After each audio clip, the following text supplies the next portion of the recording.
And so she tags him on Instagram, and all of a sudden, James Franco is speaking to my the audacity. my like 17-year-old girlfriend at the time. So me and my friend called him at a party, and he answered. Was like, "Hello." She probably needed Get to have a poo poop chopper. knife. Yeah. Like a poop knife. Pick it up, Yeah. put it in your pocket. A poop knife.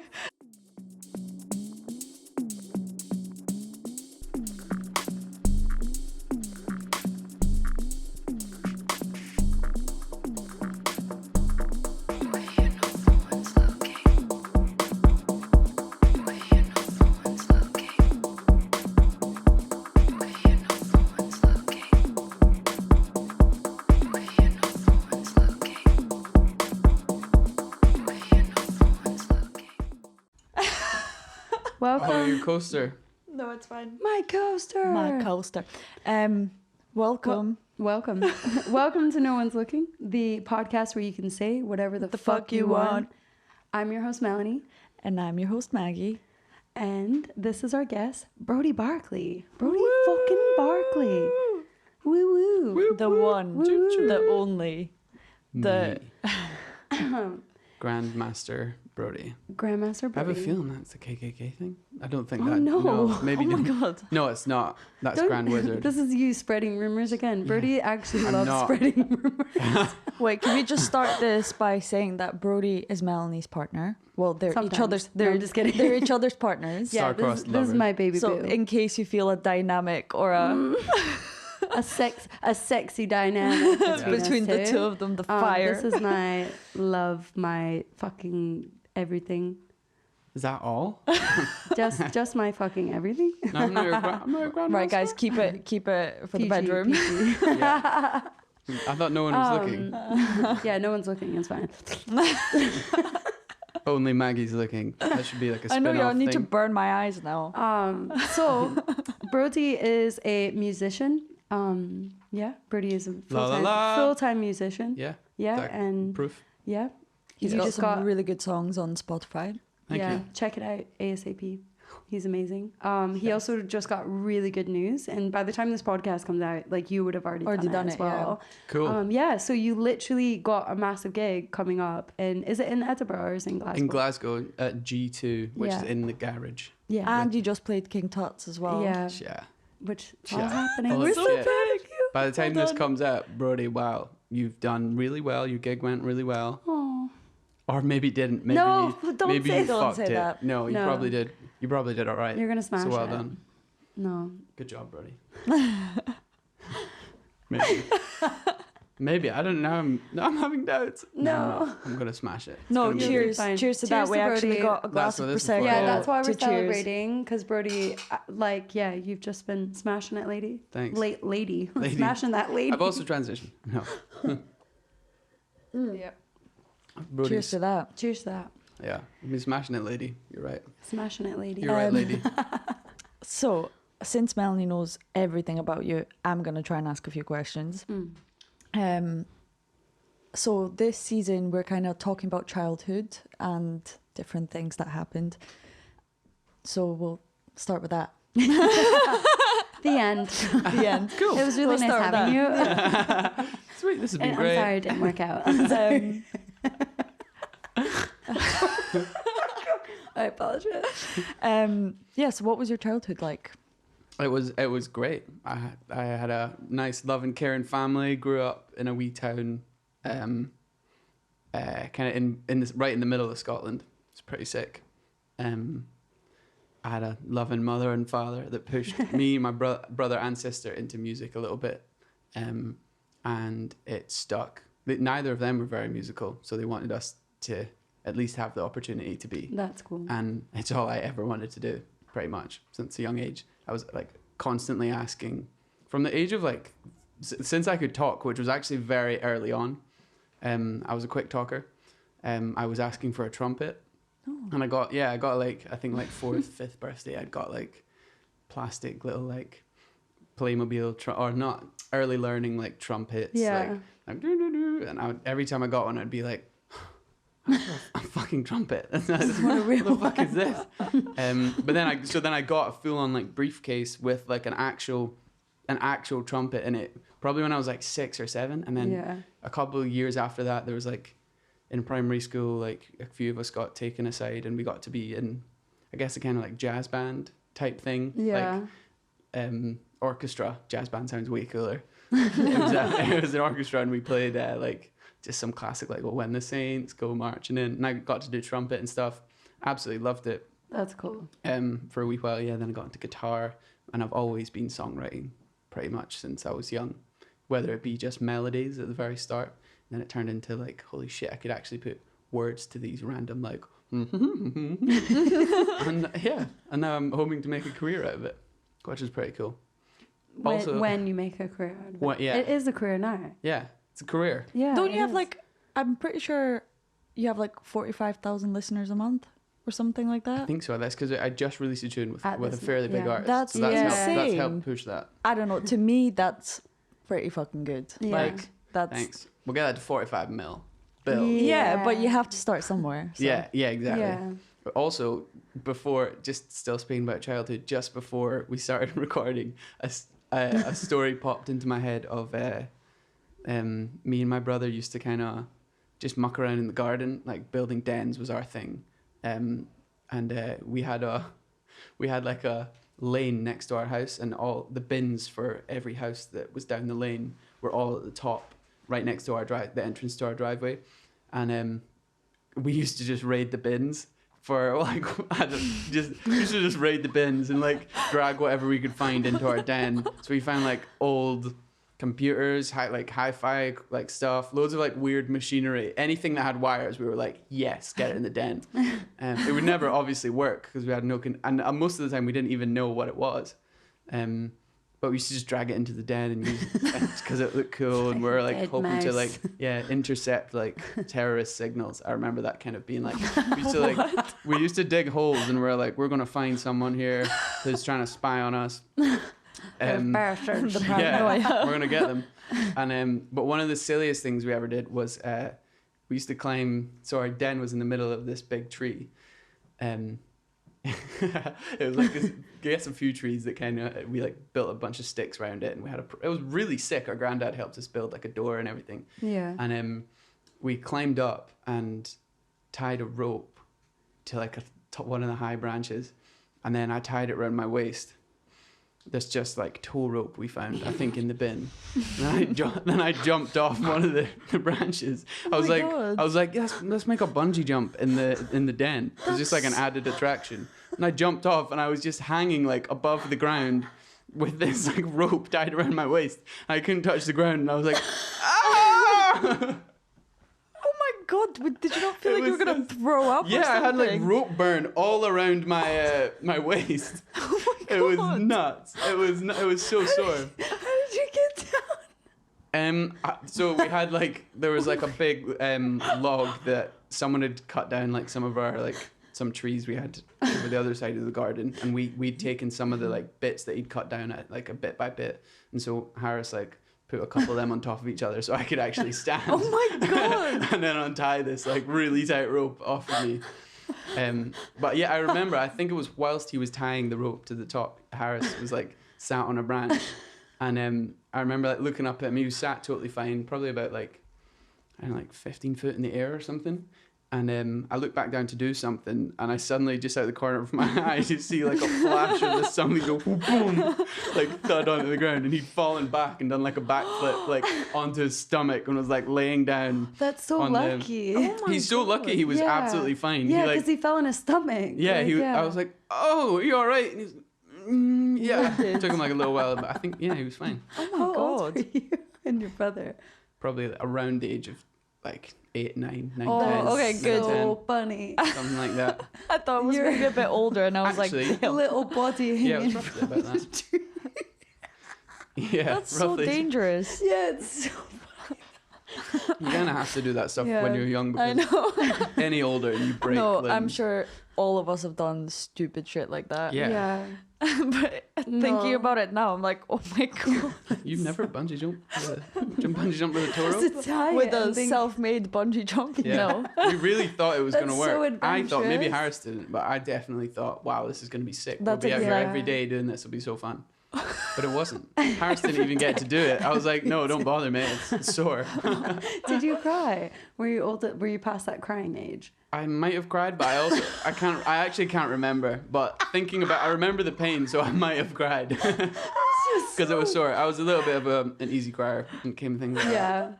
I don't know why that's so funny. Mm-hmm. No, that's so funny. Yeah, I've got a few childhood stories that are really funny. But that's got to be Go on then.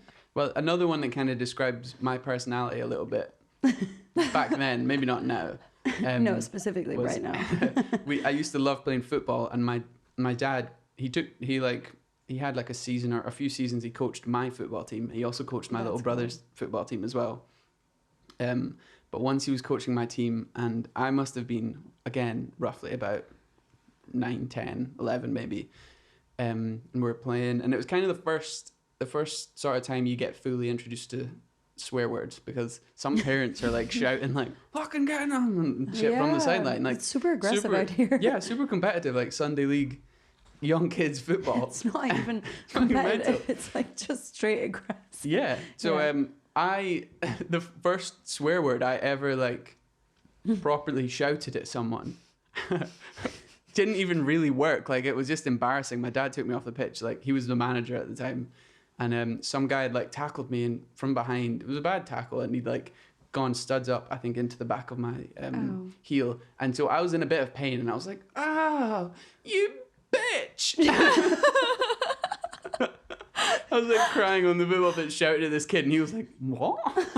You bitch!" I was like, "What? Did you call me a bitch?" And even I, as I said it, was like, "This is probably like, it doesn't seem like this one fits in this situation." Wrong cuss word. Yeah, I repeat, wrong cuss word. Alert. Yeah, I could have said anything else, and it would have probably sounded better. Yeah. How old were you? What did your dad? I think again 11ish, roughly around then. My dad was the coach, and then I was like hurt, and I'd said that out of pain and anger, and he was just like, "Right, come off." He was just, I think, embarrassed that I'd said that. I'd shouted that in such a high pitched voice. "You bitch." Yeah. Even now, like looking back, like all I feel is shame. You should never use that word. I feel especially in football matches. So funny. I remember when I was younger, just thinking about funny stories about siblings and stuff. Did you guys have Skittles commercials out here, like that were really random and like really, really? Yeah, we did, like, but I think they were always really like weird. Your ones were even. We definitely had some really funny good ones, but you had even like I think super dry humor, like super dry and dark humor, like commercials. And I, as a kid, I just thought they were amazing. And I remember I must have been like 5, and my sister would have been like 8 or something, and we saw this commercial where they had buried some Skittles in their backyard, and then literally it started raining Skittles, and then that just happened, and I thought, this is it. This is how we get all the candy in the world. And me and my sister just looked at each other like we were geniuses. And like, my mom didn't buy us candy like that often. She didn't really like it. She wanted us to be healthy, like, you know. And so when she did, it was like really special. And we always had to share a bag. Like, we'd never get our own. And so we had one bag of Skittles, and we fucking like ate some of it, and then buried it in our back, like on the swings. We had like a really like 2 swing set type thing, and we buried it by the swings, and we sat on the swings, and we just like swung back and forth waiting for it to rain Skittles, and it didn't work. It's probably because you ate some before. Yeah, you shouldn't have eaten some. Should have poured the whole bag in. Yeah. But I just remember, like, that was the moment I was like, oh, commercials aren't real. I was like, oh. Advertising. But it was still, but to be fair, it was one of my favorite moments of me and my sister. Like, it was like, yeah, it was just like little kids. Like, do you know what I mean? It was like so innocent. Like, and still, like, we even talked about getting like Skittles tattooed on us, like a couple like Skittles, like in a little small tattoo. Class. But yeah, cute. Just reminded me of that. Just funny sibling stuff. Were you ever like competitive with your sibling? No, you were just saying you had to share stuff. Everything. Like me and my brother were just so competitive with each other that even say if there was like some Coca-Cola, we would get a glass and then fill it up all the way until it literally can't pour anymore. And then we would like sip a little bit. My mom was saying this like the other day. Yeah. She was like, we would just sip off a little bit and then pour more, as much as we could fill in. And then if we saw that the other could pour more, we'd get so like aggressive with each other. Just like, God. yeah, everything had to be equal. If someone had like a crumb more of anything, the other would kick off. That's so funny. And then I feel like I'm kind of, now I'm like, whenever I'm with Selby and he like doesn't divide stuff well enough, I'm like, the hell? Give me my Coca-Cola. Yeah, I'm like, give me more. You poured yourself more. I grew up in like a similar environment, so when like kind of like eating wise though, like my brother and sister were always, they weren't that good at like eating at dinner times and stuff. Like they'd be the last. I would be finished first, like looking at them like, you're gonna eat that? But like, but also like when it comes to sweet things and stuff, they'd like mop their plate and shit. So I was a bit more competitive when it came to sweets and shit like that as well. But Melanie is always like, when it comes to portions and stuff, she's like, give me less. I'm like, oh, I love you. Literally though, I can't eat as much as you. And then we went through that like a period where you would just give me an equal amount of food. I'd feel bad, and then I would eat it, and then I started putting on weight, and I was like, can you please like starve me? Like please don't feed me too much, because I will eat it. Because I was taught you finish your plate, because like again, we if we had a meal, you finished your fucking plate in my mom's house kind of thing. And so like if you give me a plate, I will try to eat everything. So I'm just like, give me less. I have no control. See, I'm like, oh, I'll probably give it to Selby to finish off. So I'm like, as long as we're equal at the beginning, I'll give you the rest at the end anyway. So just be patient. Let me. I just want to know. Yeah, I just want to know I have equal rights here. It's an equal rights thing. Yeah, specifically because of that. Yeah, and it all stems back to my brother. So, do you have any other stories that kind of like stand out? Yeah. The only other one that's like, I've got lots, but the only other one that's popping up in my head right now is double bouncing my little sister off the trampoline. But actually, technically not off. It was like the whole of her body was off, apart from her head. Her head hit the metal bit. Oh. We didn't have like the protect. You know, you get like the Brodie. you're meant to put like the blue bit around. Yeah. Our blue bit kept kind of like, it would flip off and on and stuff. Yeah. And so she smacked her head off like the metal bit. Oh my god! I just remember the wail of her. So it was me and my brother are like a year and a half age difference, and then my little sister is like 4 years younger than me, like 3 years younger than him. And so yeah, so she was a lot like kind of, she was little when we were kind of hitting our like big boy age. Yeah. And yeah, I just remember double bouncing her so high, and then smack, like screaming, like, oh shit, we broke Larry. Yeah. No, poor Larry. Yeah, jeez, yeah, but she's fine now.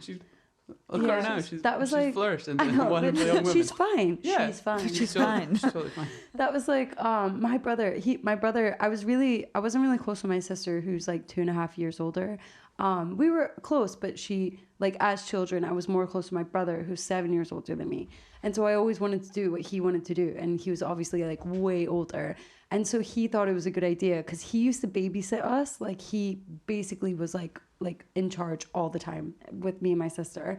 And he thought it was a good idea to pull the trampoline. The trampoline, literally, okay, I'll give you a layout of my house. So you walk out of the garage. It's like a big concrete, like American type, like, you know, outdoor garage.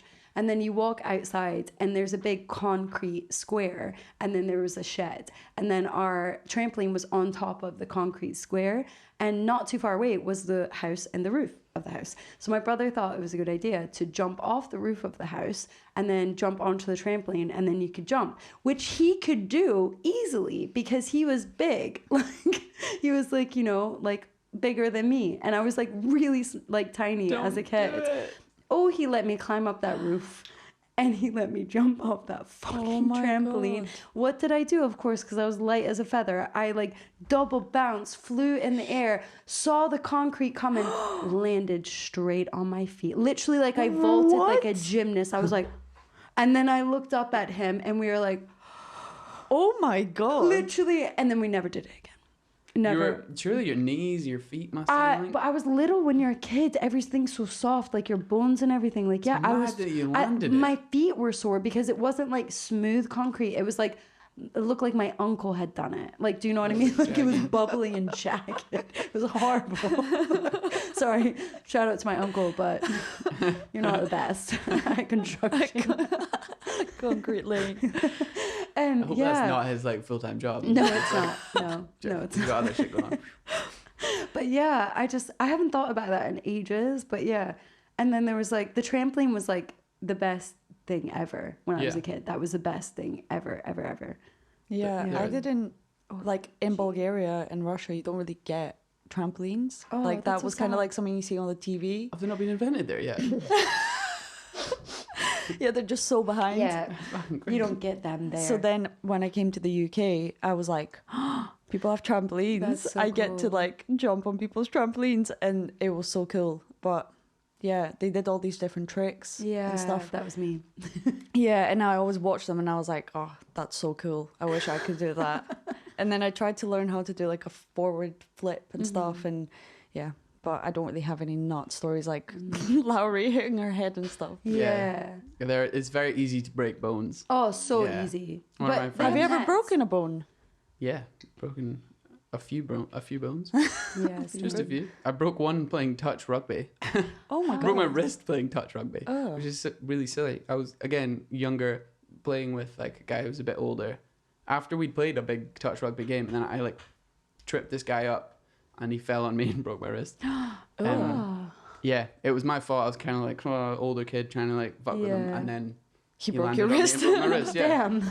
yeah, it was sore. Another time, I was Yeah. running when I was roughly like a toddler, running away from my little brother who was trying to bite me. I slipped on laminate flooring. Thumb went underneath the door. He comes running in, boom, pushes the door, and broke my thumb. Ew. Yeah. That's so yuck. That's actually so true. I broke my thumb on a trampoline. I totally forgot about that. Oh, I really? literally- Wow. Yeah, that was the first time I broke something. Wow, I have It's meant to loads of be. trampoline stories now thinking back. I didn't even know Maybe this. a whole other was episode for was a trampoline thing. stories. Yeah. Yeah, it was like, it wasn't even, we weren't even doing anything. I was like leaning back on my hands. Like, so I was laying on my bum and then leaning back on my hands. And I had a friend over and my mom was telling me she was about to leave to go, she was in like university then. Like she went back when she was like 50 or something. And then I thought you meant your friend. I was like, who's a very old friend you I have? had a lot of older friends. and I was like, okay, basically bye mom. And my friend jumped on the trampoline while I was leaning like that and my thumb just went like that. That was it. And I was like, Wait, And then- as your mum left? yeah, my mom was like just about to leave and I started crying and being like, and my mom was like, she was like, why would you do this, Melanie? You know I have school. And I was like, I didn't break my thumb on purpose. Oh my god. That is Why? how Why would you do that, inconsiderate. Melanie? Yeah, how inconsiderate. Yeah. And I remember being like so in so much pain and then being shouted at for like accidentally breaking my thumb. And she wrapped it, went to school, and then I had to go to the school the next day. And then I was like, Mom, it really hurts. And then because we had waited so The long, one's sticking out. like it was broken like somewhere like here, but basically I had to get a cast up to here just for my Did you have to get that as well? I had to get, I think, from what I remember, a slight like thing as if you'd Up to broken your your arm. forearm, Yeah, yeah. but then massive like Yeah. massive thing around your thumb. It was like, Yeah. it looked really funny. I think that's the only. I actually like I had like a chin up bar on my on my door, door. Yeah, like, entrance. Selby's got one. Yeah. I had one of those growing up, and I had a friend over where my room was it was basically a converted attic. So like you had my room, and then it was like this level, and then there was literally like a landing that was like this space here. It was like as big as that, and then there was a door to the attic. And I had this, and then it was just down this little staircase that kind of came round. So my room was kind of tucked away up, like upstairs, in the top, in the attic space, basically. And it, so it was you always, lived in the attic. yeah, basically. Harry it was, Potter. It was sick though. It was really cold, Yeah. but it was awesome. That's not where Harry Potter lived. Yeah. Yeah, he's like Like the under the opposite, stairs. the opposite of Harry Potter. Yeah. I was making a joke. You Just ruined my in joke. case. Just Just in case there's any avid Harry Potter listeners. I I got nervous about pressing it because I was like, which one is it? The wrong one. I'm a sound What? That's all you get. So my mum and dad were in my room, and so was my pal, and they were chatting to us about something. I think we're about to leave to go somewhere, and so my dad like goes to like we're about to leave to go somewhere. I guess my dad like swings out of my room on the chin-up bar and like lands, but he does it really kind of gracefully and just lands like a little bit. Yeah. Doesn't do it really intensely or anything, and he's like. Me and my friend were like, oh. And then my mum kind of walks through and she kind of like grabs it, but she just walks under and goes. And then she turns around to me and she's like, Brodie, be careful or you'll break your toes. And that's the kind of, you know my mum though, that's the kind of stuff she'll say. Like she'll kind of like looking at the future of like, you could easily break your toes here. Or like this is the stuff that could go wrong here. She's very good at laying that out for you, even if it doesn't. Fair enough. But that's such you a can stop specific part. You can stop a lot of accidents. You really can, and I think that's why I'm a little bit like that. Yeah. Because of that, probably specifically because of the situation. So she'd said that to me, be careful you don't break your toes, and I like took a run and like swung on the chin-up bar and went straight into the attic door and broke my pinky toe, and like the one next to it as well was really sore as well. But my pinky toe was confirmed broken.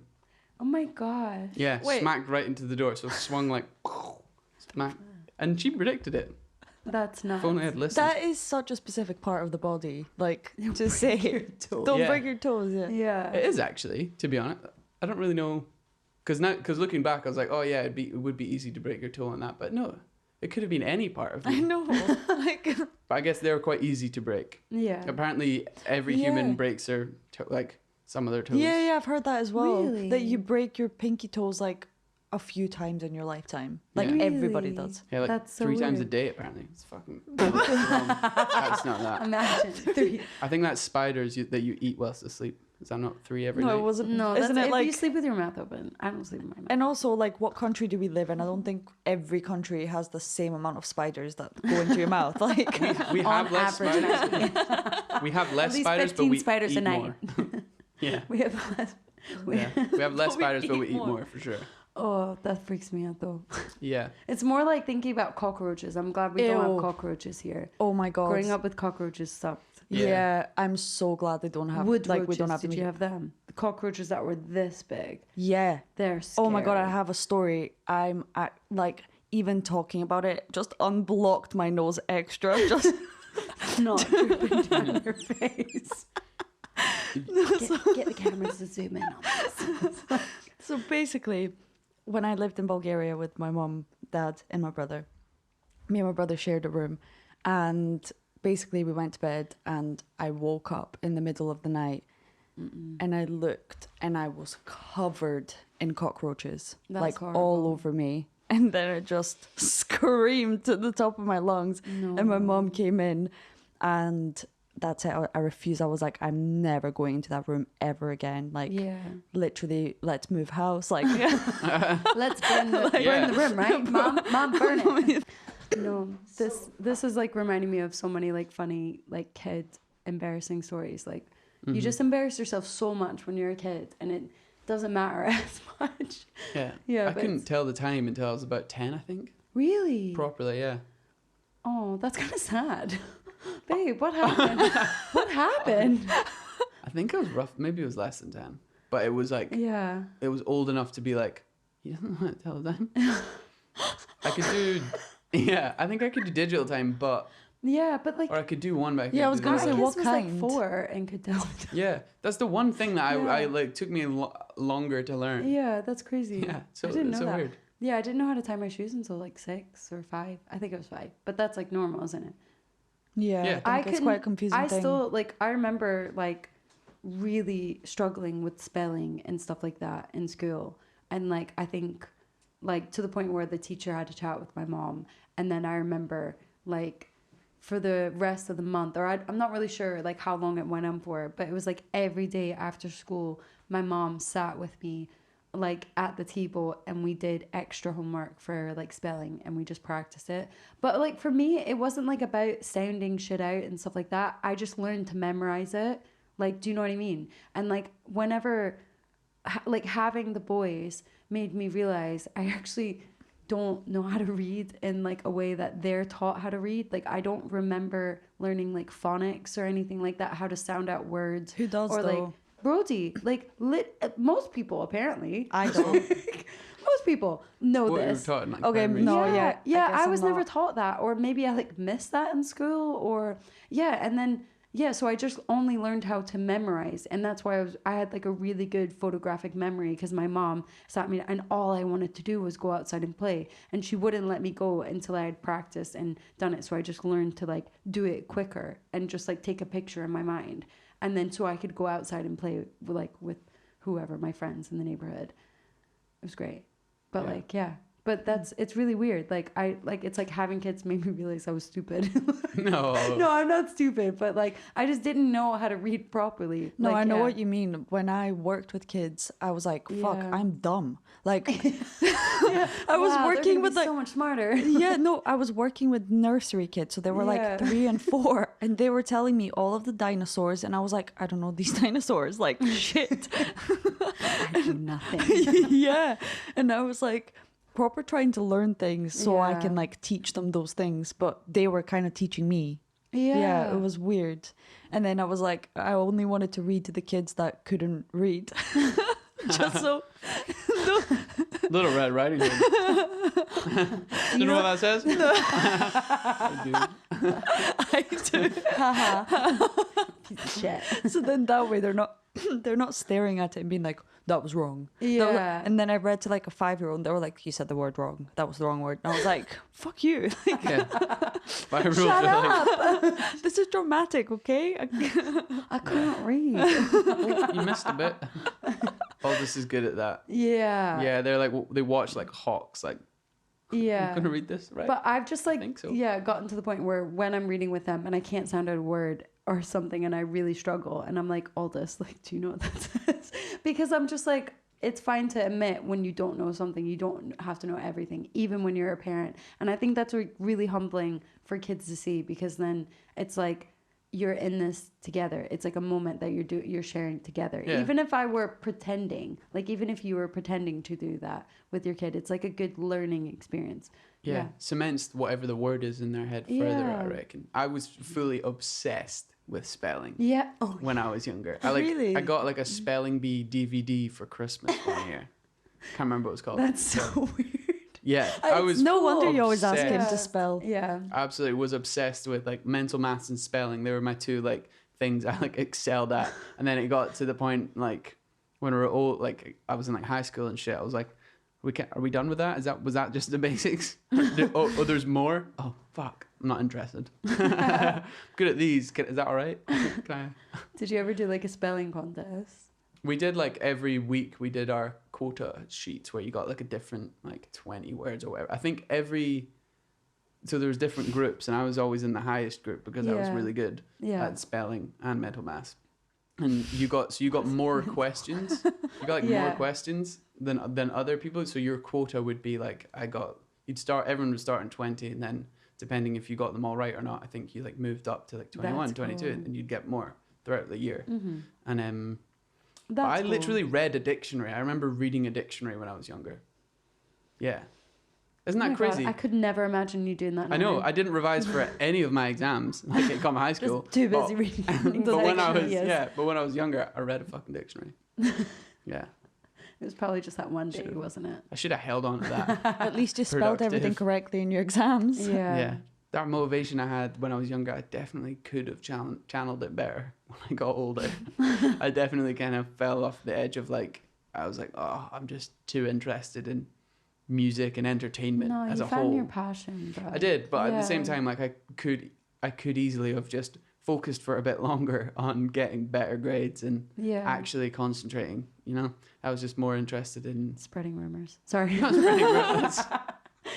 No. I only spread a rumor about Drake because I'm not that. There's some of his songs I like. I don't hate Drake. I just think Here we go again. that he's not the best rapper in the world. Yeah, there's like I don't think that. I just like his music. you think I hate Drake. I didn't say that. I There's didn't one bring it person up. I have said that I've hated, and I kind of regret saying I don't hate Craig David, but I just don't Well, like. Craig David is I just a bit... don't like any of his songs, and I think he's overrated. That doesn't mean I hate him. Yeah, but also he's done a lot of crap shit. I think I Anyways, just saw him in like a just charity, like- like a charity walk of like Kilimanjaro or something, Yeah. and he did something, and I was like, what a prick. And then in my head, like ever since I've been like, this guy sucks. But maybe he's an absolute like bloke. I don't know. Yeah. I've just You've kind of got this actually part of me that's Got like a really good story about a celebrity that you actually have a real reason not to like. oh my god, yeah, holy Yeah, shit. I literally don't think I've ever heard this story. No, this is Yeah. How old were you? I was 17 or 18. 17, 18. And I had a girlfriend for like, I think a year or max 2 years. Like at that time, I think. It was long term for that age. And she went on a holiday. She went on a holiday with her mum and basically like to New York, and it was the opening of Mice and Men, in New York, and James Franco was playing George, and Lenny was being played by Chris O'Dowd, the Irish actor. And she went to the red carpet event and was just kind of filming, taking pictures and stuff as you would with these celebrities walking past you, and James Franco like is signing autographs and stuff, and he sees her, and you see in the video of her like filming him. Yeah. He's like, hey, like I can't remember what he says. He's like, oh, tag me on Instagram, and she's like, oh my god, like James fucking Franco just spoke to me, and so she tags him on Instagram, and all of a sudden James Franco is speaking to my The audacity. my like 17-year-old girlfriend at the time. How old was he? Do you know? In his However mid-20s. old, nah, James Franco, I swear, would be like, he's just always been 30 something. I swear. Always, Just That's what makes forever us, ages. that's what makes us so wrong. But yeah. And yeah, he basically ended up asking her like, what hotel are you staying at? Like, why are you here?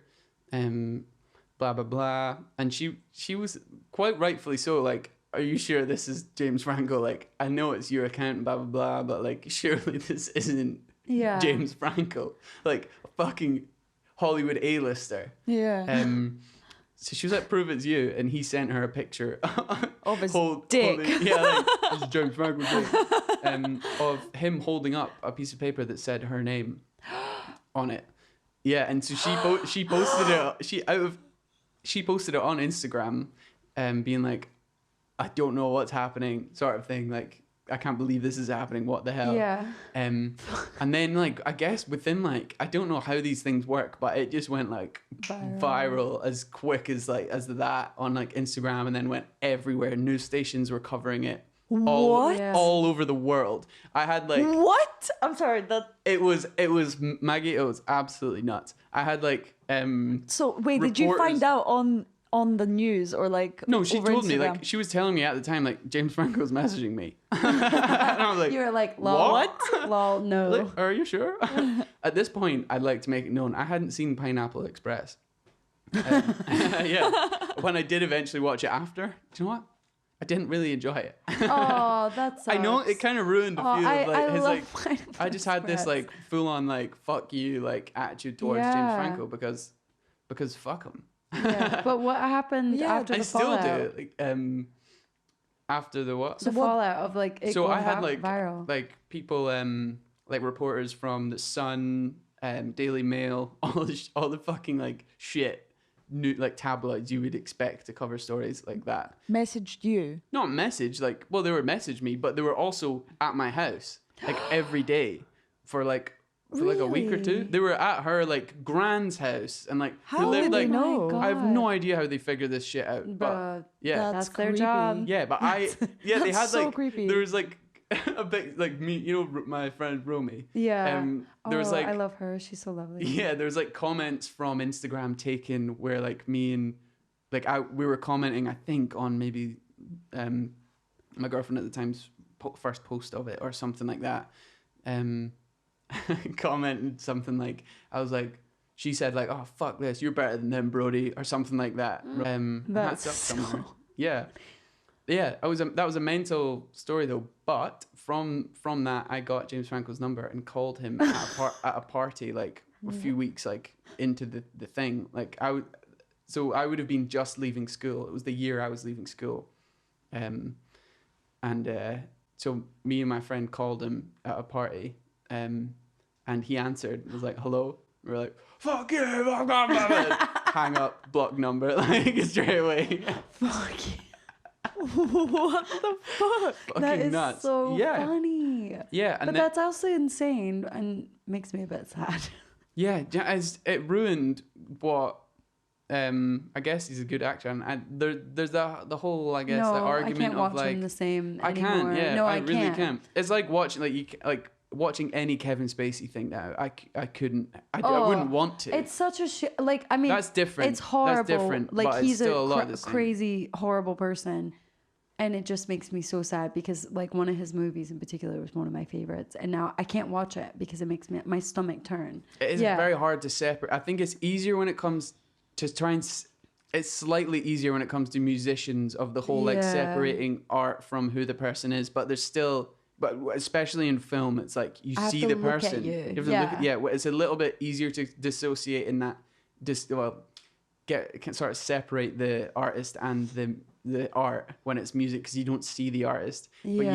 you I do. don't know, yeah, it's still for it's some. I know it's Yeah. still like Because all the It's- stuff about Michael Jackson, that stuff. Yeah, Or- but but he I can has still got some listen to fucking his sick tunes. music. I don't know, but I just can't help but think about it whenever Yeah. I hear Yeah, it. Or that's like so true. R. Kelly, like, or I don't know, Even just XXXTentacion, like, what he did to his girlfriend was horrific. Horrific But shit. I just love his music and I just hate how much I love it. Yeah. it's just so crazy. Yeah, isn't it? that's what I mean. I'm just like, dang. It's a very Yeah. tough. Dang. Yeah, it's a tough kind of debate, really. Yeah, that's so especially when it true. comes, I think, to music or art or whatever. Because Yeah. Because by listening to it, you support it. you are. Yeah, Yeah, no, that's that's the so one. true. That's If you're gonna fucking pirate music or anything, pirate the fucking. If you're ever gonna Yeah. listen to their tunes, fucking pirate that shit. Yeah, don't give them anything. Yeah, that's so true. Oh Yeah, my gosh. fuck. That's an insane story. I'm gobsmacked. I can't Yeah. I've never talked about that on any Platform. to a microphone. before. So, Exclusive okay, I've just got content. a question though. Like, so how did the media kind of present that, and like, what did they say about Well- did they present him as like a pedo or? Well, the whole fucked thing about it, and the whole fucked thing about the media in general is that, and the whole fucked thing about the public in general is that so many fucking people ganged up on my girlfriend at the time. Really? What? Yeah, it was totally fucked and out of order. Like, he fucking fueled by James Franco saying that he didn't know how old she was. It was one of the fucking first Typical. questions he asked. Really? Was how old are like, you? she had literal proof. She was 17 at the time, so it's legal, but it is also And- very kind of like, come on, man. Is Why it are you- legal in yeah. America? Apparently, the state that he's I don't from, know. apparently the state that he's from, it would be considered Illegal. But Yeah. the state he was in at the time, No, that's just okay. I don't care what Still morally- man-made rule it is. It is just not okay. Like, Yeah. again, being someone who has had an older man approach her at a young age and take advantage of my young mind, it is not okay Yeah. in any form at all. Yeah. Like, you are vulnerable. Like, 17, even 19, like, I feel like still. Yeah, 20. I could not agree more. Yeah, like, it's like not okay. It's fucked. James Franco tried to fully shrug that shit off. No, Yeah. I literally can't it watch angered any of this stuff. Angered the fuck Yeah. out of me. And it's just I like, did like the interview just because Seth Rogen's in it, but I'm glad that he's distanced himself from him because fucking Seth Rogen is funny and yeah, class. Seth Rogen is so good. I love watching all his stuff. Yeah, I just can't really watch and enjoy. I'm Yeah, not even rightfully sad so. that I hadn't Rightfully watched so. Pineapple Express beforehand. I just watched Yeah. the whole thing with like a Like, have you seen that movie with him? I'm sorry, we're talking a lot about him, but like literally that movie with him with like Selena Gomez and stuff. And now because I didn't know the story, Not your seen it, but I know the story, one. but and then I heard your story after the fact I'd watched that, and then I was thinking like, ew. He was literally, it was filmed as him as like this like thug, like drug dealer, like rapper guy. I can't remember if he raps, maybe he raps. And there's like 3 girls who like leave home, run away from home to go to spring break, and they're young in the film. And it's like, now thinking like watching that, I'm like, ew. Do you know what I mean? Like, oh my fucking God. Like, I don't know. It just freaks me out. Yeah. Because like, it doesn't just stop with the first person. That's just the one he got caught with. Oh yeah, Yeah. and it happens so much more than we Yeah. see. Do you know what I Just mean? because you're a celebrity doesn't mean you don't need to adhere to like moral laws and values. And they have this slight Yeah. like power to fucking Oh, yeah, manipulate that's what the I mean. story. Like Yeah. a fucking 17-year-old girl still at school, like in fucking teeny tiny town in Scotland, isn't gonna have any Yeah. influence over that story at all. He's No, gonna be the not one. okay. Even though it makes him look bad, he's gonna be the one able to shape it in whatever fucking way he wants. Yeah. It did kind of trigger more girls to come forward in later years and stuff. Oh no, but that's good that they came forward. The whole but it's Me just Too like, movement, fuck. I think, triggered a lot of that. A Yeah, lot of people which to is come good. through with a bit of confidence and stuff. But yeah, it's for me. It started there. Yeah, It's Fuck. like abusing their power because they know that Yeah. obviously like whoever is there like screaming, it's like they already have that power dynamic, and they know that if she messages me, like, because if she tags me, I'll I can get what message I her. want. Yeah, Yeah. I can do whatever I want. Because I'm a I'm- celebrity, yeah. and everyone knows me, and everyone wants me. And to have Like the in that sense, yeah. to have the audacity to go on like a live TV show and say that you didn't know, that you were misled by the He person. said that. Well, yeah, pretty much. He said that like he didn't know how old she was when it was one of the first fucking things he asked. You were there, like not there. I in the wasn't there, sense, but I like, was but you, close yeah. to the story as you probably get. Yeah, you without were. being Other than involved. being the person. The person, yeah. Yeah, that's nuts. Yeah. And the messages were posted online. So like, but you can say what you fucking want on morning television or whatever thing it was. He was on like a chat show and said that. And That's it just insane. angered me because there's nothing I could do to fucking say about that. Someone from school No. messaged me and was like, you should like, I know this might come off as like insensitive, but you should maybe think about how this could help your music career. And I was like, fuck off, mate. No. This is not something I would Oh my ever. God, Wait, that who re- said that? That Someone from school. I can't even remember the Yeah. guy's name. That really He was shows in another. people's character. He was like a few years above me. He had like I'd never spoken to him in my Oh life. my God. I'd be like, Apart bro, from that sorry, moment, I'm he not. messaged me. I'm not a social climber. I was like, thanks for Like, thinking of me, Yeah. but this is not about me at this moment in time. And There's bigger things going on here. We need Yeah. to take down this fucking crazy bastard. Yeah, there's a pedo on the loose. loose. Like, there's a pedo on the loose. Let's get him. Like, grab your forks. grab your kids, hajj wife. How'd you kids? Fuck How'd out you of mind? We're at war. Literally, but that's what I mean. It's like, and he just gets away with it. No, Go come on. on. We all know There's the a story about. We all know the stories about Jeffrey Epstein, Harvey Weinstein. Like, Yeah, it happens, and they had proper They were brainwashing so girls. many girls, like Yeah. so many. So obviously, one small story like that is not going to change anything. Like, yeah, but it's still, just justice needs it's to be served. it's awful that people can just get away just because they have money and power. Yeah, Yeah. he should have at least got like some sort of fine and then had to pay like money towards her and her family, because like that's super, like pay for her therapy, like if Yeah. she needed it, like It's do you a know, which she super probably would have. Do you know what I triggering- mean? It's not okay. Imagine being thrust into the fucking spotlight like Yeah, as a that, child then and already everyone insecure. fucking coming at you and as like, oh my god, I can't believe like she posted this, like, and why didn't she keep it secret and actually like go meet him Why and shit. didn't There was Oh, that narrative, and then there was that's so narrative of like, oh ridiculous. my god, like she must have been like properly coming on to him and blah blah blah. Like, what were her was, like- parents like? They were very very lovely, super Yeah, like they quiet. must have been like, what the hell is going on? I don't really know what they were like during it. I only remembered that her gran like had no idea like of what was going on at all, and she was the only person they managed to get like a statement out of because she didn't know what the fuck was going on. Like she knew nothing about it, and people turned up at her door, and she was like, "What? Like, oh well, she's a very nice girl." Blah, blah. They're like, "Fucking grand job." Don't give them anything. I just remember I was playing football outside with one of my neighbors, and this car rolls up, and they look at me, and they they look at each other and then they walk to the front door, and I just remember my dad telling them to fuck off. Really? He was Johnny, like, get out of here. You He would. was like, You would have to. that's awesome. Yeah. Go Johnny. Yeah, Yeah. yeah, mental. I Fuck remember being like Fuck sat as well, off. like, because it happened like every day for like a couple of weeks. They were really wanting to get like That's awful. What were they Yeah. expecting to get? Like, I mean, well, I there's guess just- in some stories like this, people will be like, "Oh my god, like my 5 yeah, minutes and of we fame." managed to get the story. Yeah, yeah. Yes. Mm-hmm. No, that's so crazy. It's crazy that it's happened to Mental, you. it totally affects. Yeah. Like, it obviously hasn't had nearly. It's had fuck all effect. To my life in comparison to what it's had to hers. Yeah, no, like he shouldn't, like it shouldn't have just been like, I can go on a talk show and talk about this. You like, It really you can't should have, slander like- someone's name who is like underage. Like that shouldn't be allowed. You shouldn't. I don't know. In my opinion, it should have ended his career. It didn't. It maybe started the kind of like domino effect to that for that to Yeah. happen. But But no, like Yeah. I don't know who is his manager. mm, But yeah, that's crazy. That's very Crazy, crazy story, Brodie. Well done. Well done for what's no, up? that was a good one. yeah, well done for experiencing that to tell us. was nice.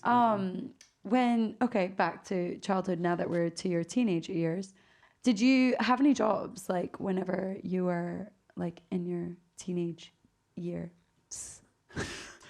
I did. I cut my neighbour's grass. Quite shitty, but gave me 20 quid every time. Oh, that's decent. He had a big garden now. Like I could have asked for more, I reckon. And I worked in a hotel. So there's like a massive 5-star hotel in the wee town I grew up in, and a lot of the workers there were like young kids. They were like the biggest employer of local people in the area, and it was it was funny the amount of stuff that happened at 5-star hotel that you wouldn't think would happen. You wouldn't expect to happen. It's just been like all the employees, well, not all the employees, but a huge chunk of them were local kids, just up for a laugh. What kind of 5-star hotel was it? Like super proper fancy, or was Yeah. it like here? You can't say the No, I can't. the name. I realized that. Cut that out. Yeah. But I didn't even say it all the way, so it's fine. But it's so easy to be able Yeah. to tell what one it If is. you're from Scotland, you'll know Instantly exactly. know. When I hear like 5-star hotel, like I just think of a golf course. I don't know why. Well, it had like a few golf courses, but I met Shakira there. She was getting a tennis lesson. Yeah. Scary Spice there. Steve Sidwell, for any football fans. He's a footballer. Yeah. He was in the front of like Match magazine a couple times. It's a big deal. Yeah.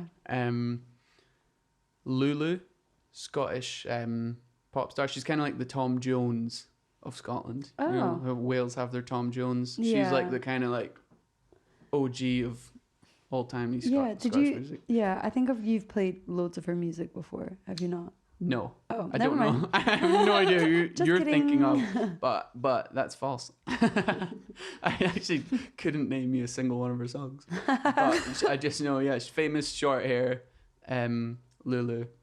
Yeah, she's always kind of brought it, like wheeled out for different like New Year's and stuff. We're like, hey, Lulu's Still here. Actually, maybe Google that. I'm not sure. I think she probably is. Yeah. Hopefully. Oh, that- Have you got any like funny stories from when you worked in the hotel or anything like that with all these celebrities? Yeah, I also forgot to say Jamie Carragher and Louise Carragher. Oh, no, Jamie Redknapp, name. not Carragher. Jamie Redknapp. Is he like a and footballer or something? Footballer, I know who that is. fashion model, I think, and Louise Redknapp was in a band as well. His partner.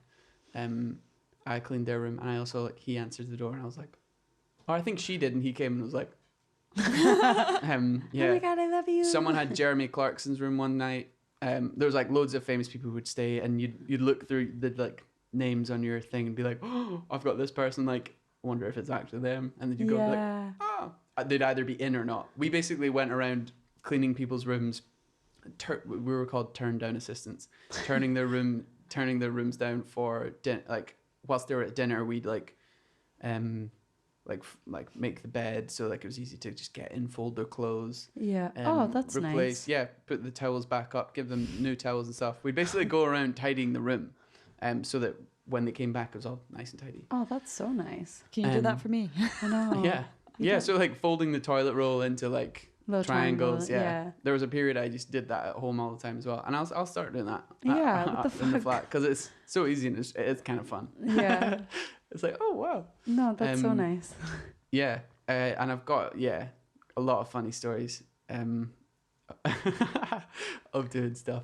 One of the funny stories was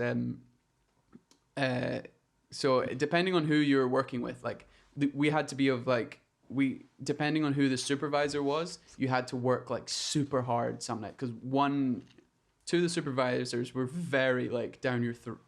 One in particular was very down your throat. Would be like she would shout at you and like she was so mean. What a bitch. Yeah, she was so mean and scary. One of them was like, he wasn't mean. He was just like, come on, like you have to do it this way. He was like super pernickety, but like he was kind of nice about it.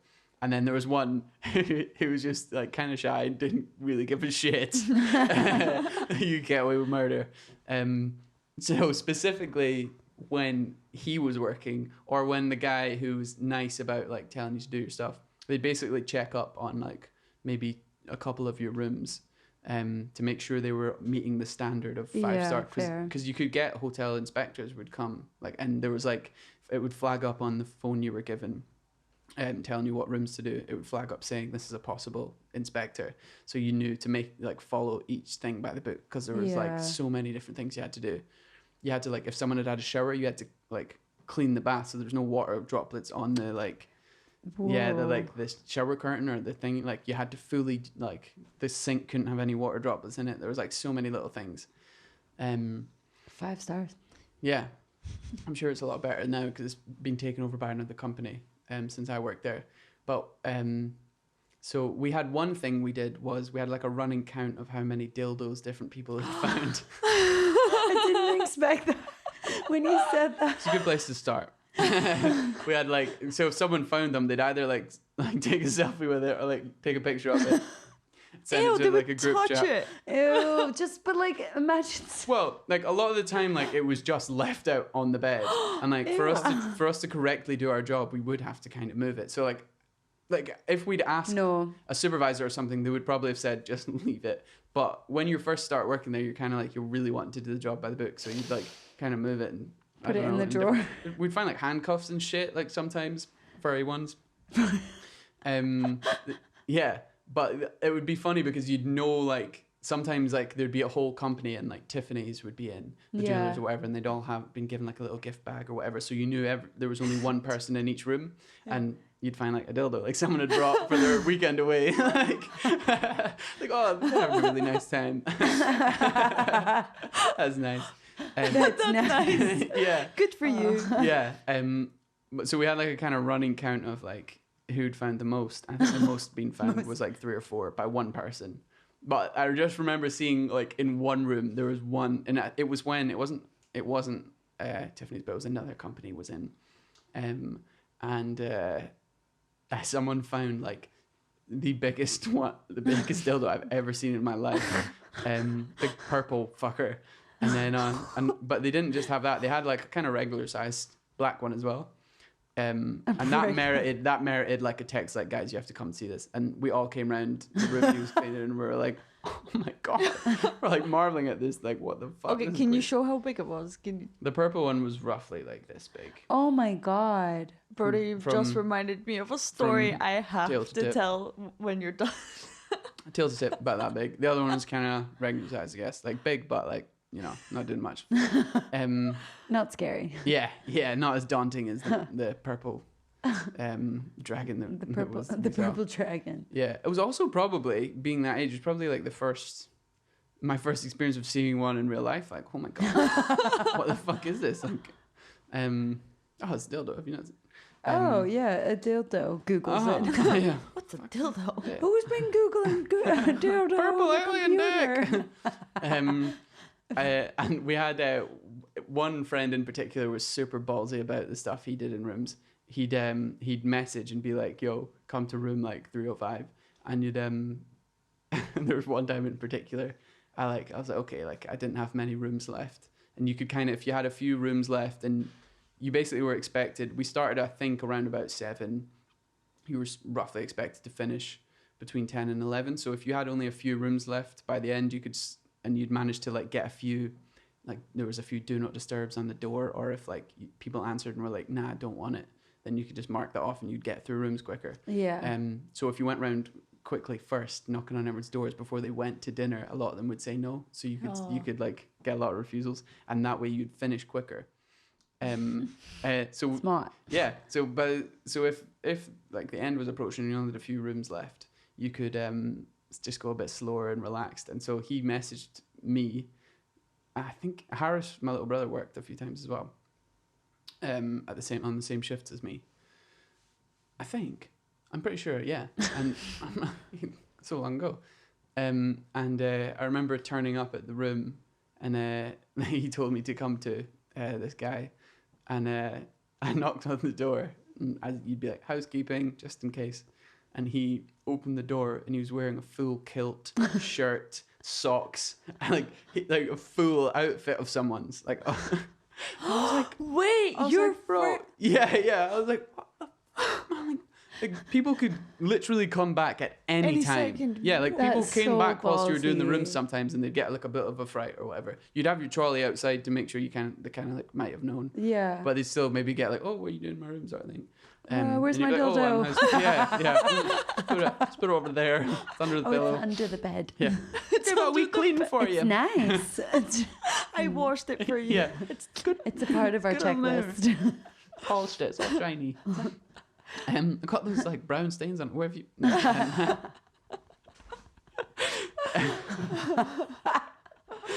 you shouldn't use it to eat chocolate mousse. Lost my train of thought. He was wearing the he was kilt, wearing yeah. a full kilt and like outfit. And I was like, bro, what the fuck? I didn't give him like a dressing down or anything. I was just like so like in shock of what I was seeing, because we'd try on like fur coats and stuff and take selfies and stuff. But that was the first time I'd seen someone wear a full entire outfit as complicated as a fucking kilt. Yeah, Oh my that takes time to God. put on and take off. But it was so funny. He never got caught or anything. Like took off, hung it all back up. Like you would never expect going to like a 5-star hotel. You go to your dinner and come back up, and you would never expect that someone has tried on your full Kill. Yeah, kilt, like- that's insane. yeah. Why are my shoes warm? Yeah. Ew. That was. Yeah. And Warm shoes. I never I didn't even think back then. Like I posted pictures of me taking selfies in rooms with people's fur coats and stuff on Instagram, like on social media. Like I never even thought about that being like something I could get In fired trouble over. for. Yeah, I never even thought about it back then, which is probably when why I you're was young. Yeah, we're Yeah. so naive. so yeah. Yeah. And me and the same guy, he ended up working as the like kind of the porter. Person in charge. The porter, not the person in charge, but the porter who. So we all went. We had to go up to like a certain floor, collect our trolleys of like shampoos, the teas, coffees, all the things to restock all the shit in the room, towels, like Yeah. bag to put towels in, like everything. We had to go up and like fill our things with all the stuff, and he was the one who laid all that out for us to do. And he went around doing odd jobs here and there. Oh, this room's called, they need this, blah blah blah. He went around doing all that kind of stuff. Yeah. I remember he called me and he was like, mate, like come to the 4th floor. The 4th floor, if you got given that was where all the like suites were, like all the best, like the sickest rooms. So he called me up there one time, and on each floor there was like room service cupboards where like if we were cleaning a room and a guest had like kind of finished with their whatever they got from room service, we'd take it out and just put it in there, and then the room service guys would come a couple times a night and empty them or whatever. But sometimes they weren't that good at doing that. Well, they weren't as quick at doing that. And he was like, mate, look what I've just found. And he opened this like room service cupboard, and there was like a chocolate cake that had one slice taken out of it. It was literally like this big. Oh my god. Yeah, this full like gâteau. I'd be like, give me that. Yeah, so we took it, obviously, and we went and sat in like a linen cupboard and just ate like half of it at the That's start of so the night, nice. before it even started in my fucking rooms. Just like we were sat like laying on duvets, That's so and like nice. pillows, just eating chocolate cake. And we put it back, and at the end of the night we like tanned the rest of it.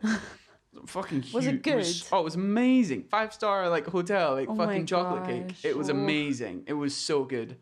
And Oh, you're making me crave I chocolate know, cake. me literally. too. I'm salivating. But yeah, I ate lots of things that people had they'd maybe eaten a little bit of. Yeah. So this was the story that you're most excited to tell us. then. Oh yeah, this is the like. As soon as you said you were doing a hotel one, like a hotel podcast, I was like, this is the story that first came into mind. Yeah. And I'm gonna do an impression of the guy, of the guest, and it is. I just want you to know that it is incredibly accurate. It's almost exactly like what he sounded like. So I went into this room, and well, I knock on this door, like housekeeping. This dude answers. He's probably like late 40s, early 50s, probably early to mid 50s if we're being specific.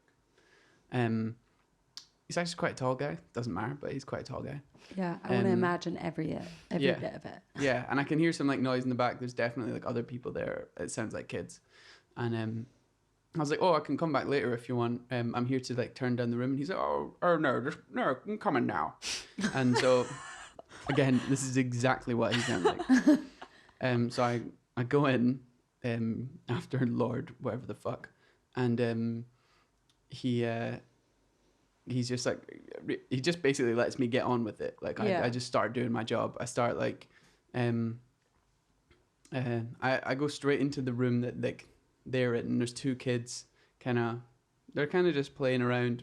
They're not really doing much to be in my way or anything. They're just kind of being kids. Was And it just him and the kids? Yeah. Yeah. And he's an older guy, so it's obviously like, I don't know if he's there with his grandkids or like if he's there, like it can't just be him and them, surely, is what I was kind of thinking. Yeah. Someone else must be like here or whatever, or he's just babysitting these two. And so I start turning down the bed, like making it all nice, like folding the corners in so that it's in like a triangle, basically, so Yeah. you can get in from either side, and fluffing the pillows up and that sort of thing. Putting the breakfast cards down so that people can fill out what they want for breakfast and stuff. I wanna that's stay so there. nice. Yeah. Yeah, That sounds yeah. awesome. Yeah, super nice. And but as I'm doing that, the two kids see me like making the bed nice, and they both get on the bed and start jumping. Yeah, so I'm kind of like, kind of smiling like, Because, yeah. I'm offering a 5-star service here, or like part of a 5-star service, not a 5-star service, from what I'm actually providing. That I'm providing what the hotel would consider part of a 5-star service. So I'm not going to be like, yo, kids, get the fuck off the bed. What are you doing? Smackdown. Yeah, That's in the motel. yeah. Part of my job is to just like the guest is always right. Let them do whatever the fuck they want. Yeah. Let them walk over you is basically the mantra I felt anyway that you had to do. You had to roll with. Yeah. So they're jumping up and down on this bed. Little fuckers. And I kind of like looking around at the guy for kind of help, as if like Are you going to tell them I'm off? trying to yeah basically I'm trying to like do some shit here.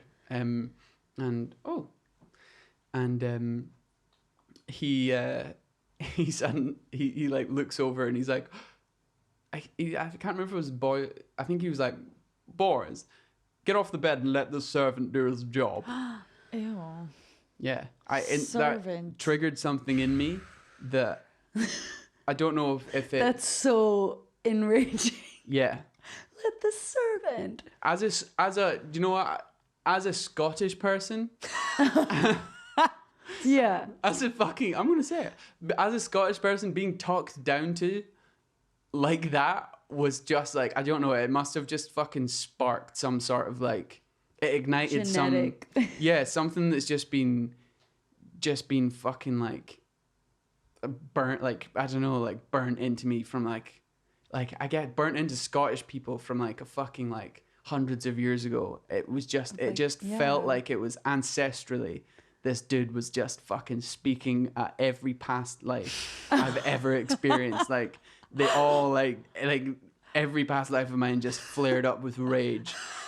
But I didn't let anything fucking boil over the top or anything. I just like kept going about my business. But like the whole time I was like, what the fuck did this guy just say to me?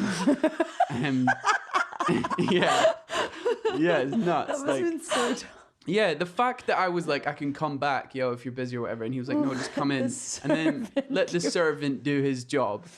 What the fuck? Yeah. Yeah. And Yeah. obviously, yeah. I would lose my job over that. Yeah. I love that. Do you know what? That's good enough, the story. Just ending it there of like, that's just a crazy thing that happened to me. I got talked down. But no, I didn't leave it there. I kept doing the room or whatever. And they left kind of halfway through me sprucing up the room. And when I got to the bathroom, like this was now just me in their room on my own, alone with my thoughts, and all this fucking rage that he just fucking put on me.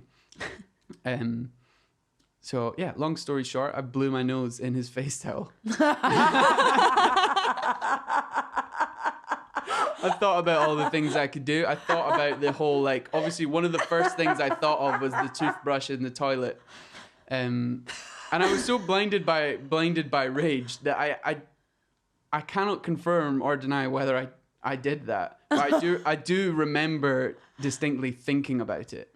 The whole toothbrush thing, but I don't know if I had it in me to do it or not. I actually genuinely can't remember. Maybe I didn't.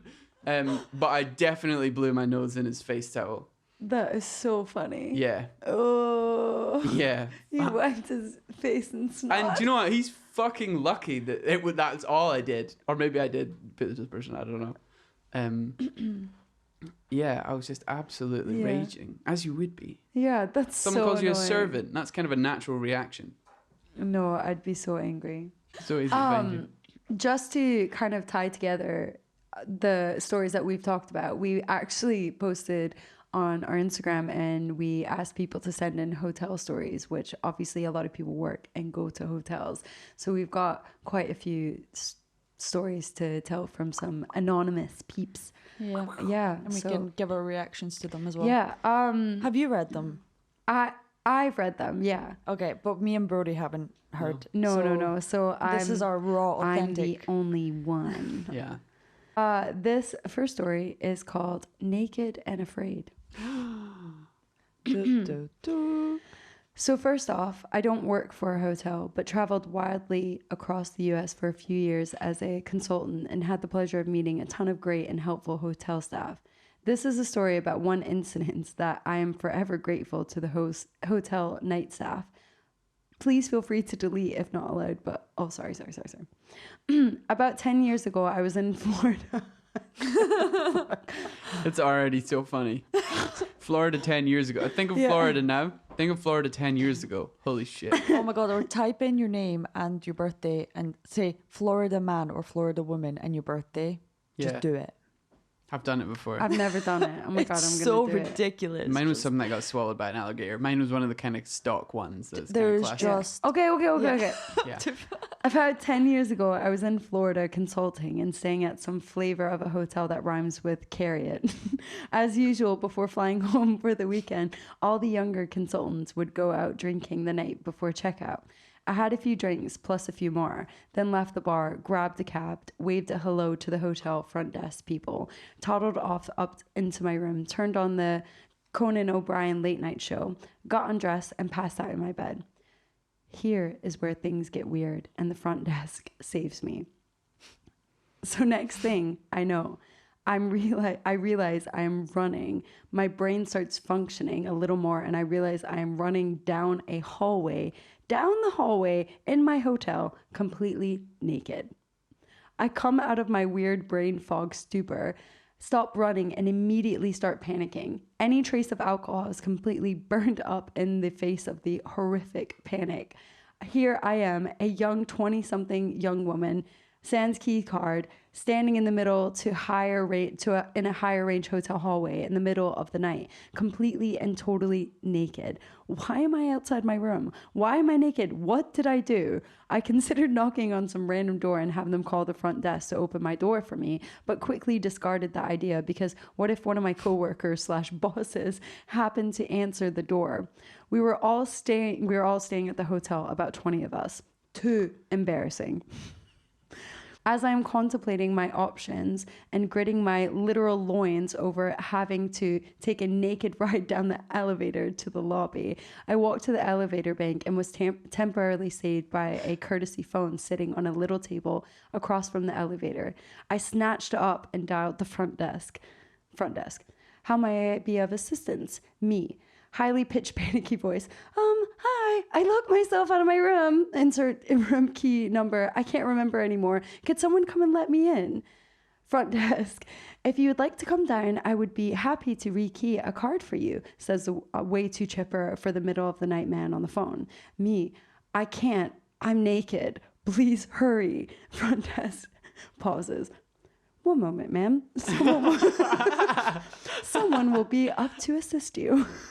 Assist. Could you imagine being in like a lift though, like going down? They almost always have mirrors, like looking at yourself, like just naked. this like has never happened before. Like, oh my god. I hang up and run back to my door, trying to cover all my important bits with my hands, praying no one else comes down the hall or opens their door and sees me and wait. 5 minutes later, one of the front desk guys turns the corner and stumbles, stops in a misstep. He gives me a "what the hell" exclamation and just stares for a second while I feel my entire body turning so red with embarrassment that I could legit pass an entire overripe tomato as an overripe tomato. Once his brains... Pass. Like shit out. She like, that was a great turn of phrase. Like, I'm going to use that. I just shit out an overripe tomato.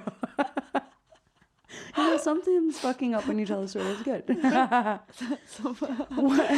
Once his brain started up again, he was very concerned, asking me if I was okay. Did I need help? Was there someone he should call?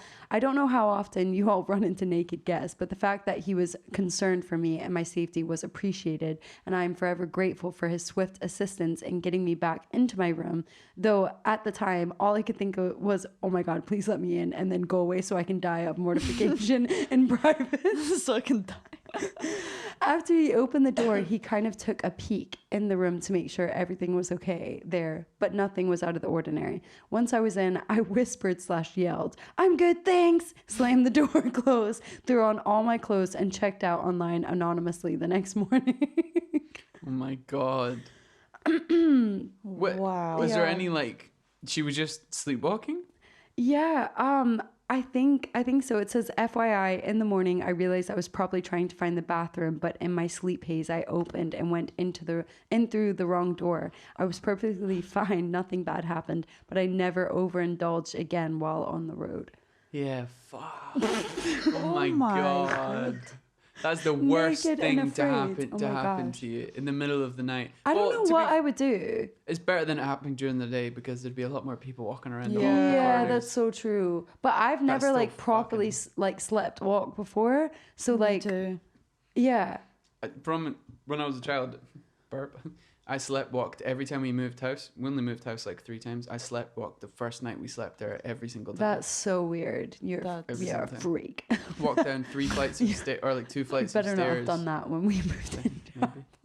The first time I did it was when the first house we moved into, from a flat into like a wee bungalow, and I came out of me and my brother's room, and my dad said he came and found me peeing this close to the toilet. I was like close. I was in the bathroom, but I was just like peeing. a foot away. Yeah.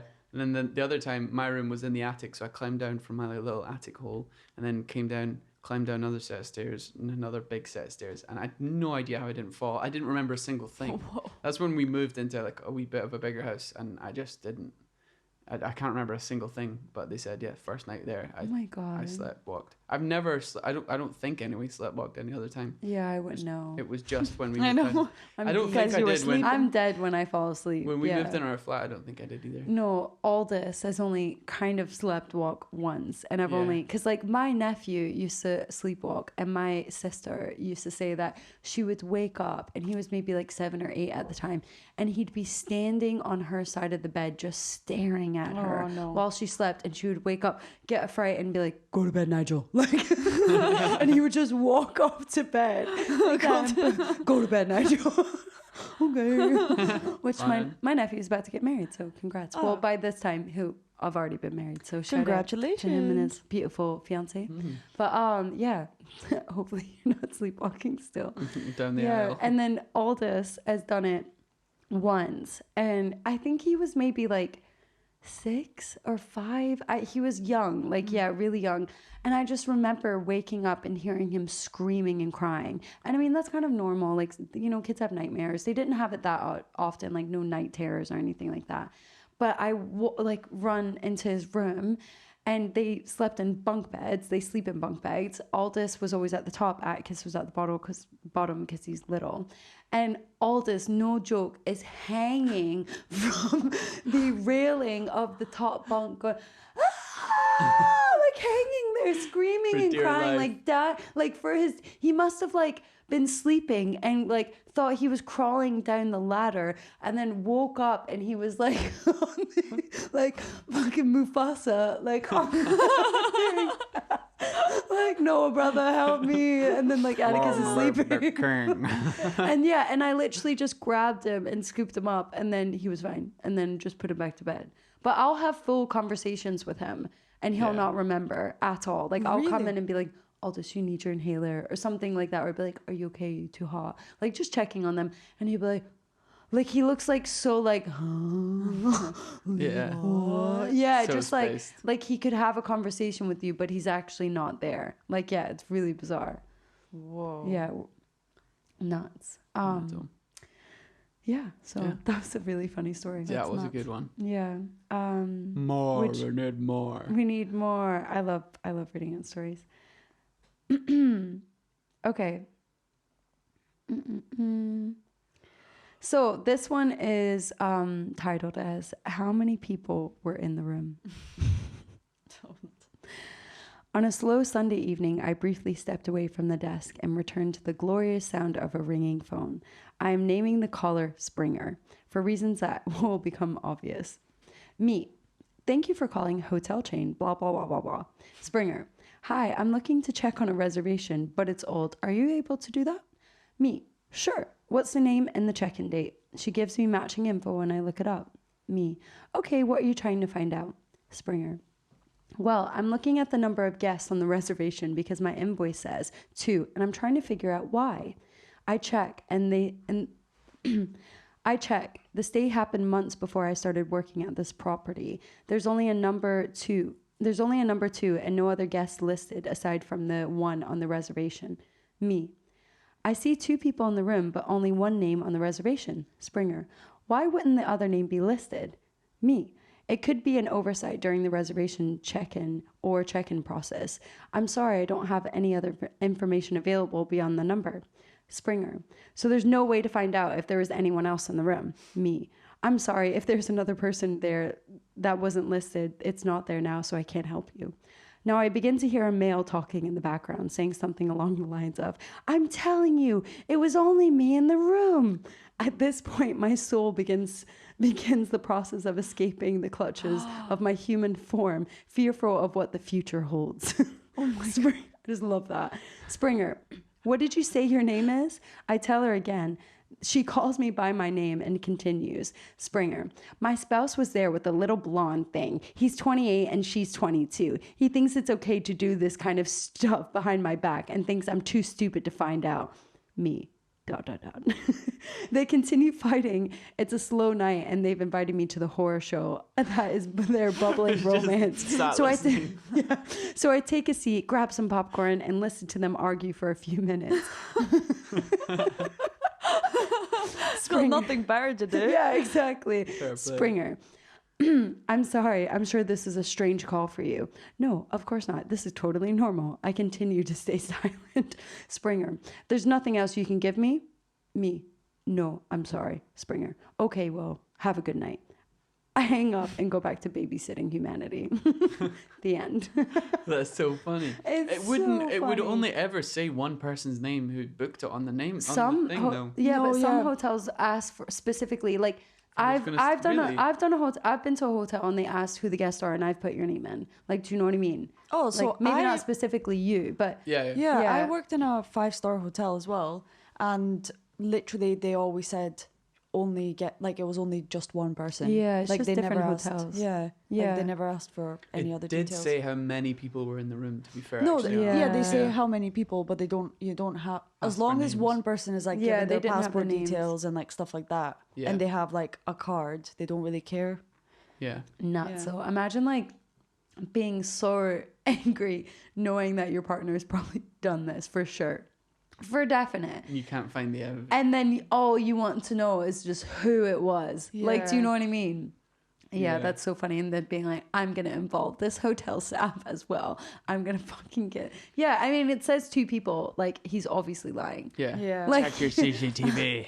yeah, exactly. It was Tiffany. I know it was. Or No, Stephanie. it's like- always it's ends with always the knee. Tiffany. imagine being at that stage. Like, imagine being in a relationship and being that like bad in your relationship that you're like, okay, I have to now call somebody else to find out. That's so shit. Like if Yeah. my partner was giving me that much doubt, I would just not be in the relationship. Yeah. If you're having to check whether he slept with someone else in a hotel. Bro, just like, Fuck that. Sounds like she already knows. yeah. Yeah. It's just the way she said it as well. Well, he just thinks it's okay. Yeah. It's like, I fucking know. Yeah, but you know what? Do you have any free rooms? Like a week from now? For 2. Yeah. And it's not for him. Brodie, listen to this one. Get me one. Get me one. Right, Maggie. What so- you got? I went on holiday with one of my friends, and so like I arrived there and like we were sharing a room. So I arrive and I go to the toilet as you would, and I'm like, there's a massive shit in there. I mean like the biggest shit I've seen in my entire life. And I was like, fuck. So I was like, right, I need to flush this. So I tried to flush it, and bear in mind, this is not my shit. Like I've Okay, just yeah. walked in and there's a shit in the And toilet. is this like a holiday house? Or This is a hotel. A This is a hotel. And like my friend was already in there, and I was like, you bitch, like, was that you? Like, Wow. but Impressive. no. So then like basically it just doesn't flush, and I'm like, I'm just fucking sick and tired of trying to flush this shit. Like I'm just gonna Yeah. confront her, and she's like, yeah, I saw that too. Like, she was like, basically, you know, like, yeah, I saw it too, and I was like, damn. Like Someone shit in I our was room. like, no, I was like, damn, they gave us a hotel room with a shit in it. Anyway, As a hotel worker, I have shit in people's rooms before whilst No, tidying them, Brodie. because you kind of have to. Like if you gotta go, you gotta go. Wait, just wait. So I'm like, okay, whatever. So I think like eventually, no, it did not. We could not get it to go away. Like it was that fucking big. It was just blocking. Like you could still Was pee it and solid? flush. It was solid. Like I've Sorry, heard- I need to picture this poo no, in my it mind. was. If you're watching on YouTube, like fucking ginormous. I don't know how it did. It was the healthiest poo you'd ever seen, but it was also like, what the like that You came need to out. drink Someone, more water. yeah. Anyway, so you don't then pee out of your butt. Yeah. Sometimes you do. So, oh, I know. Sometimes The you odd fucking do. occasion. For 3 weeks at one point. Anyway, so basically, we'll say that in a different episode. So basically, then we were like, we had to switch hotels at one point. So we moved to the next hotel, and like, you know, I went into the room, toilet. It was like, you know, normal. There was no shit in the toilet.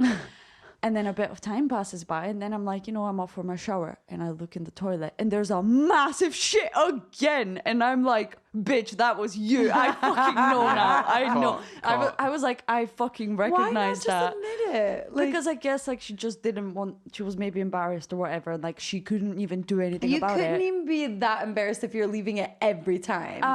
Because she Chop it literally- up. She could not. She probably needed Get to have a a poo poop chopper. knife, Yeah. like a poop knife. Yeah. Put it in your pocket. A poop knife. Have you never heard of that? No. Well, she fucking needs one. So No. You can't just fucking gloss over that. What the fuck is a poop knife? have you never heard? No. I don't Okay. think anyone has. Okay. There is no It's way like a I've butter not knife. heard of a poop knife. Do you There's no spread- way Right, anyone right. else has. Okay, I have never used a poop knife. I don't know. People- It definitely sounds like you might have. Or Bro, that my you know poos, people that my might have. poos are definitely not that big. Okay. But basically, Like a cat a poop poop. knife, I've heard about it multiple times, and because I've had this incident with this friend, multiple times, may I add, Yeah, me it's trying to not flush finished. it, like me trying to flush, yeah, like, no, yeah, anyway. But what's a poop knife? Some people poop really big poos, and in some families, apparently it's quite like Genetic? a thing. Yeah, it's like Yeah. a thing. So basically, there's some families fuck? that literally have like a designated knife that they chop up their shit with, and apparently it's like there's just some families that's just the norm for them. Look at your face. Pure disgust. I'm just imagining. Do they need a poop fork as well to just like?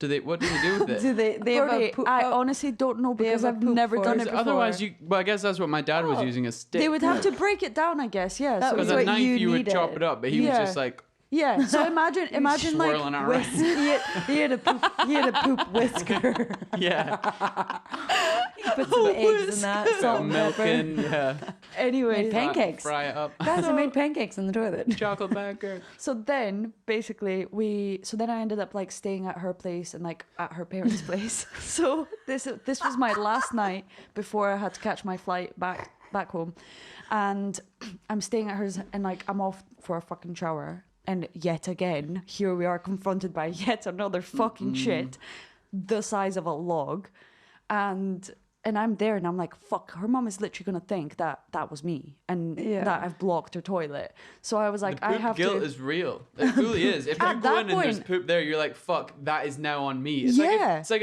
if someone like throws a piece or kicks a piece of, you accidentally kick a piece of litter, you're kind of like, fuck, I'm kind of responsible for that. now. Yeah, I think Yeah. It's like, I guess Yeah. it's like that. You walk in the toilet and someone's pissed all over the fucking. Yeah, and you're like, you I have don't- to clean it up. Yeah, Yeah, you're like, yeah, the next person is going to be like, that fucking dirty bastard. Yeah. Yeah, exactly. And I was like, I don't now want your her mom. responsibility. I was like, I'm staying at their house. Like, this is, the ultimate disrespect for me to be leaving a massive shit in their toilet. Ultimate disrespect. So I did everything. I even tried to find a bucket. I literally filled it up to the top and I was trying to full on flush while I'm doing that. Everything. It was not going away.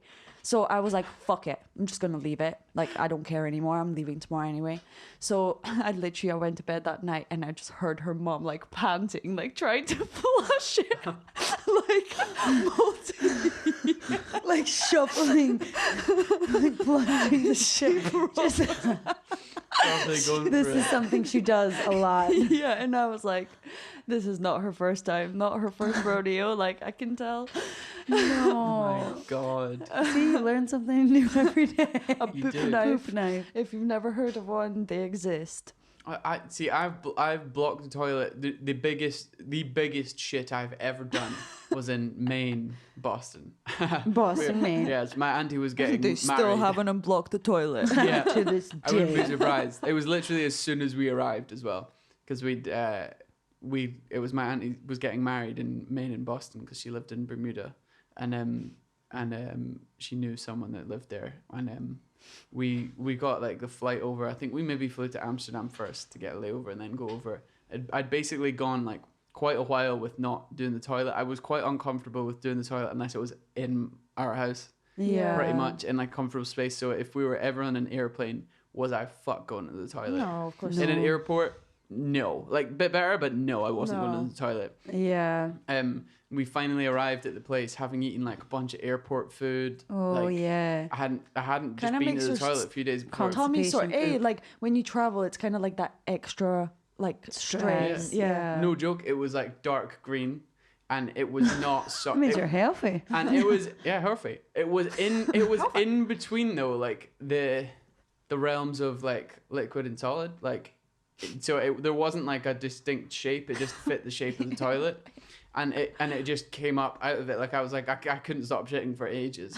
And I looked down and there was no toilet water visible. It was just like all like solidified. It looked like the green, toilet up. It looked like dark green mud. Oh. It looked like if you were walking in like a bog, like here in the country. It was like that. And I tried to flush it and obviously couldn't. It was literally, I broke the toilet as soon as we arrived in the place we were meant to be staying. No. Yeah, but there was a plunger next to it. Because we were in Maine. You do it? Brody, it sounds like you were a shitty I have child. a feeling my gran did it. Oh, you bastard. Yeah. How dare you I have make a that feeling- precious woman do I didn't that? know how to use a plunger. At the time, I was like, what's this? Yeah. Imagine. Yeah, Ew. I was notorious, but yeah, I since not eating meat regularly, I eat meat very rarely now. Yeah. I poop a lot more regularly. Yeah. I think back then I was just eating a lot more a lot more meat, Chicken and specifically every day. I think specifically the human body does react and is a lot more regular in that sense when you don't eat as much meat. But my body specifically, a vegetarian sort of diet caters to it a lot better. Yeah. You're like more vegan actually because you can't even have Yeah, dairy. we can't have dairy I used to either. be able to though, but that was also probably part of the problem. Loads of meat and dairy. Yeah. Yeah, all the time, and obviously always in excess. I'd always eat more than I needed to because Growing boy, like what can you grown expect? boy, yeah. Yeah. That's what usually happens. Like when I was in school, there was like a group of guys that were just like they were the tall guys, and Yeah. they ate so much, and we called them the seagulls because they would just come. They would just constantly come and be like, "Can I have some?" Or "Are you finished with this?" And it's like, "Fuck off! I'm eating my food." Like you're a seagull trying to eat Yeah. all my food. I got called a gannet. So apparently, a I think it's gannet? another seabird or kind of bird that. Like another freaking bird. That's Yeah, too parents specific. Always call me a gannet. I get it. Yeah, gannet. Yeah, there you go. So You it seems goddamn like a rat. common thing. You goddamn hungry rat. Yeah. Brody, if you think of any more shit stories, we have an episode coming up. You Yeah, we know do. I've got Yeah, so we many do. more. I'm only saying this as a preface. Like Brody will be back to tell us more Brody shit will be stories. back. I will be back. I have the ultimate shit story. Literally, keeping it- I can't keeping it in wait. my pocket. I love shit stories. They're Yeah. so funny. So if you listening have a shit story or any story that you think is worth sharing, please send it our way. Yeah, we Um, want it. We need it. Let's And have it. yeah, you can send it to us on Instagram. You can write it in. You can send it in a voice memo as well. It can be totally anonymous. We can tag or plug you, whatever makes you feel more comfortable. Yeah, you can even video record yourself and we can play you on the podcast actually saying it and then put you up, whatever you want. Thursday on the toilet. Like you on can the toilet. live stream from the toilet. Yeah. Yeah, I've actually got a shit yourself story that I've literally only told one person in my entire life. Oh my and it was God. Maggie's. It's And the I've best. Never, and I can't I've wait. not even told Brodie, and I tell Brodie everything, and I only remembered because obviously we've started this podcast and we are racking our brains for stories and everything. And I think because it was so traumatizing and I was so embarrassed that I just deleted it from my brain and pretended like it never happened. And then I only just remembered it recently, and I almost debated not saying it at all. So my No, first time it's sharing it will so be live. good. better out than in, I think is what In this moment, it wasn't. Yeah, to be fair, that's the only I time wish that it doesn't wasn't. So stay tuned for more Stay shit tuned. yourself stories. Yeah. Thank you for coming, Brody. Yeah, Oh, thank yeah, you so thanks. much, Brodie. Thanks for having coming. me. Thanks It's so been much. It's This been was- an absolute pleasure. Pleasure. My precious. You are my precious. Thanks for having me, ladies. It's been wonderful. Yeah, is there anything you would like to say Yeah, plug before your- you go? you plug yourself in. Yeah, plug yourself. I'm a musician called Brodie Barclay. Listen to my tunes. Yeah, you've On got a Spotify? new EP coming soon. New EP coming soon. Just got some funding from Youth Music, a charity in the UK Yeah. that Whoop, whoop. funds young musicians with a dream. Oh, And I keep burping. I have a dream, and they're giving me some funding to Yeah. help fund it, which is sick. And I'm just kind of starting to get some fucking sick traction. So fucking Stay tuned. Yeah, stay tuned for Brodie Barclay's music. give him more traction. Yeah. Traction. Yeah. What is traction? He's an I absolute don't know. babe and a dream, so listen to his music and you'll hear that. Go Brodie. Whoop whoop. Yeah, so if you like this podcast and you like what we have to say and the stories that we share, please like follow us on Instagram, on Facebook, and if you are able to contribute to our art, and this is like our full-time job, we are also on Patreon. Super cheap, literally cheaper than a cup of coffee in Edinburgh, which coffee is so expensive nowadays. Cheaper than a cup of coffee a month to get exclusive content, extra stuff, and so thanks guys for everyone who contributes. Thanks for being here and listening, and yeah, we appreciate all of you, and Until next time. Bye. Bye. Bye. Let's end the show with our thingy. What's Outro. it? Outro, intro.